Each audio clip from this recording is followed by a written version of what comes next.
Ku biyo ni mu je garin Keffi. Na tsaya a gidan sarkin Keffi domin idan ka shigo gari dole ka je ka gaida sarki ko ba haka ba. Mun samu damar ganawa da mai martaba sarkin Keffi gaskiya kuma abin girmamawa ne. Ya yi magana da mu cikin mutunci har ma ya ba mu tarihin Keffi a takaice.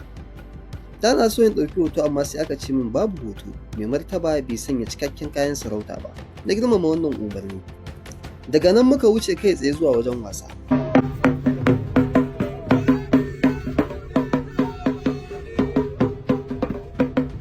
Damba kenan, kuma gaskiya Keffi ta fito ta nuna kanta. Tarukan jama'a sun yawa kamar duk garin ya fito kallo.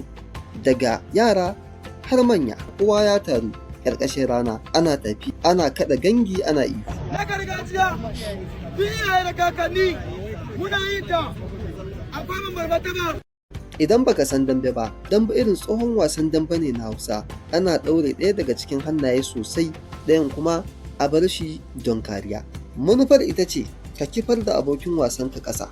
Ma dambe ba fa wasa na duka kawai bane, wasa ne na al'ada. Mutanen Keffi sun shahara a matsayin mayaƙa masu ƙarfi, masu nutsuwa, kuma marasa tsoro. Da nake kallon waɗannan 'yan dambe, suna ji kamar ruhin mayaƙan na da yana jikinsu. Keffi, na gode da wannan kyakkyawar tarba daga sarauta har zuwa al'ada mai tsari. Na zo neman al'ada, amma na tafi da sabon girmamawa. Kafin mu tafi, na tsaya a wani guri da ya bani mamaki, gidan yarin Keffi. Wannan gini an yi shi sama da shekaru 100.